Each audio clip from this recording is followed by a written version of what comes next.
We are presenting two sides of opinions about if the Exodus chapter did happen and the Israelites were actually slaves in Egypt. First, who thinks the Exodus chapter did not happen, the group that is defending David Wolpe will present an opening statement.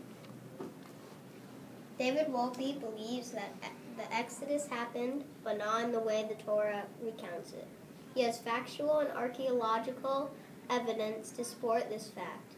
It is scientifically proven that some of the Exodus events are impossible. Defending Elliot Friedman will present an opening statement. Richard Elliot Friedman believes that there is both textual and archaeological evidence that the Exodus happened. Now we will hear evidence from Wolpe's opinion. Wolpe says that it is improbable that 600,000 people crossed the desert without leaving any pottery or writings. If indeed the 600,000 Israelites were slaves in Egypt, Egyptian culture and artifacts would show influence of the Israelite culture. Hieroglyphics might look different and pottery and cloths might show Israelite influence.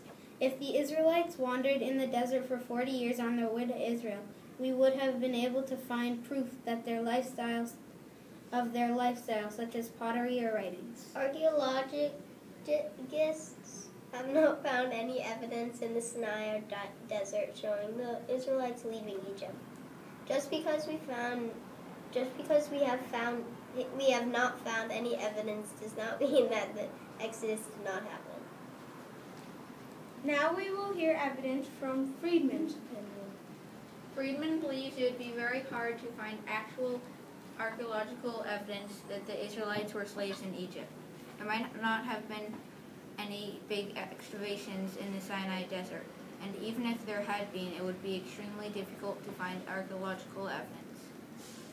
Only last year, archaeologists found a vehicle from the 1973 Yom Kippur War, and it was buried under 52 feet of sand. 52 feet of sand in only 40 years.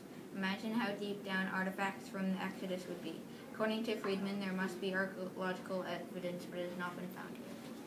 Friedman also argues that there is textual evidence to support the Exodus. Miriam, Moses' sister, sang a song with the Israelite woman about the Israelites leaving Egypt. The song can be found in the book of Exodus, chapter 15, verses 20 to 21. Miriam proclaimed, "Sing to the Lord, for very exalted is he, a horse and his rider he cast into the sea." This is one of the oldest texts in the Torah, and it therefore must have occurred. Miriam's song never mentions how many Israelites left Egypt, therefore there could have been either a lot or a few Israelites who were slaves. Regardless of the number, Miriam's song shows a nation that goes from slavery to freedom. Friedman's final belief is that only one of the 12 tribes of Israel was slaves in Egypt. According to Friedman, only the Levite tribe were slaves, and therefore it is possible that there were a fewer number of people in the Exodus and less archaeological evidence. Although only the Israelites were slaves, every Israelite soon learned to share in and celebrate the story of Passover. Once the Levite people were free from Egypt, they were responsible for teaching the other Israelites, and they imparted for their personal story of the Exodus to the rest of the Israelites. Just like we all celebrate Thanksgiving, even though we may not be personally related to the Pilgrims or Indians, all Jews celebrate the Passover story. From both sides, and now we will give our teams a chance for a rebuttal. So, first of all, if something didn't happen in there, then the whole story would be changed, and that would be way more weird. And also, the Levites told this story, and all of them told this story, and they're all agreeing to it. So it's kind of like they wouldn't make up something that big. Where would they make that up from? Where would they get that idea from?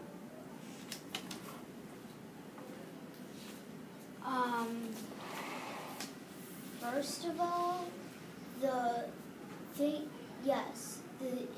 things that we said would probably be impossible did not happen or completely erased from the Torah. Yes, the story would probably be a little weird, but they would sort of be the things that the Torah says happened, the things that might not have happened are replaced by the things that did happen. And I would also like to point out that you were saying earlier that the Torah was one of the oldest writings, so that we should believe it. But later you say that the opinion is that the Levites were the only ones to be slaves in Egypt, which is not the way the Torah says it. Isaac? About what you said before, about that, like, most of the stuff that it says is true, that the Torah says. What if the Torah is just all made up? It's a figment of someone's imagination. Someone just completely made it up because they wanted some public attention. Well, Charlie? Well, first of all, this is just a tiny comment for Elias. Just to correct something, it's the Levites, not the Levites or Levites. Daniel? This is more for Isaac. He's on the king. That's the other point is that it didn't happen. So if you're saying that the Torah is made up, then I'm not saying that it is made up, I'm saying that it could be made up. So we don't know which is right. Oliver? Could be made up? That's not what anybody. That's not what you were arguing before, was it? Me? No, I won't. Not what you seem to be arguing. You were just arguing that it probably did happen. Now you're suggesting that it's a figment of imagination, which I'm suggesting that it could be right or it could be wrong, but I'm siding with our thought. Daniel? maybe what? I think his name is Oliver. Come on. Eli? Yeah. First of all, I want to say that if they covered up, if the parts that weren't true were covered up by the stuff that was true, let's just say some stuff that could happen today. Wheels of chariots could get locked. There could be a cloud shaped like a pillar. There could be Jews as slaves in Egypt. There could be a pharaoh. But then the story would just be there was a pharaoh who had slaves. The slaves didn't like being slaves. They argued to get away. They finally got away, and God locked the wheels of a chariot. That's not as exciting. And also, does it necessarily have to be exciting? does it have to be exciting? No, but it has to be our history. And to add on to Isaac, I think what he's trying to say is it's sort of people's opinion of something. So it's the Levites' opinion of what happened with them when they were Pharaoh's slaves. So, yeah. I am going to disagree with Eli because. Wait, what did you say again? Because oh yeah, it's sort of like we already know, like, well, we're talking about the Israelites, not some people. Yeah, I know.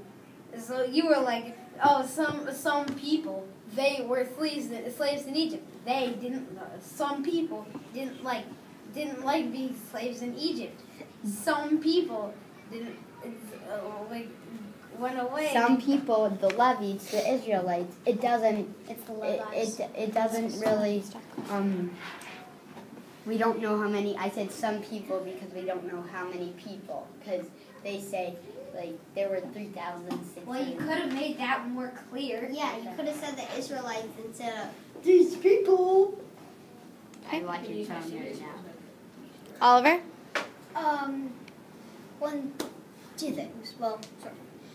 You first have to realize that the argument is not, our argument is not on that it did not happen. No events, but the events that are possible are happened. The argument is more closer to, it's unlikely or improbable that the sea split when Moses put his staff in the water. Do you believe that? I'm fighting for Friedman right now. I personally don't believe that, but since I'm fighting for Friedman, I'm going to say I do believe it. And I believe that because in this case, I'm guessing that Friedman's a really, really, really holy Jew, and he trusts God a lot. And so I'm guessing that he thinks that God split the sea in half, and he saved the Jews for, I don't know how many times. And Daniel? Yeah. Do you believe all the events in the Exodus happened? I think yes, except there weren't 603,000 people crossing who's just Olympics. Charlie? Well, I agree with Elias a little because I don't believe that the Jews, opened the sea. But since I'm on Beth's team, I'm going to say that it wasn't true still. Aiden? I disagree with Daniel because if it was just the Levites, Yeah, there'd be No, that's there would be the Levites.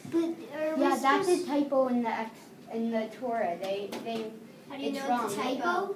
Well, it's more of a mistake that they made. It's more just of the a- Levites. it's more It's of not a 600. Rito. It's more like of a Rito because the Torah was like. It's 6,000. It's six. How do you Instead know? of 6,000. For sure. For sure. Are you believing that just because Friedman says that this? I'm If I guessing look up that a Tanakh I'm guessing right there, I'm going to read that it was only the Levites who were. the Tanakh, just as Noah said, has, as he said, a Rito in it, because it's basically the Torah put into a book. So if you look in there, you're not gonna see it. But in real life, it's not all of the Israelite tribes were. How can you be sure? How can you be sure? How can I be sure? Yeah. How can Friedman be sure? How Because you're can- fighting for Friedman. How can Friedman be yourself. sure?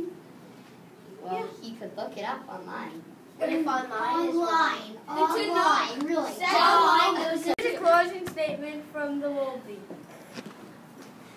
It does not matter if the Exodus happened or not. We still learn lessons from the story. We learn to respect God and don't underestimate God. The Torah does not have to be true for it to matter for us to learn from it. If God saved the Israelites from Egypt or not, we have still been saved as a nation. Not the Exodus happened.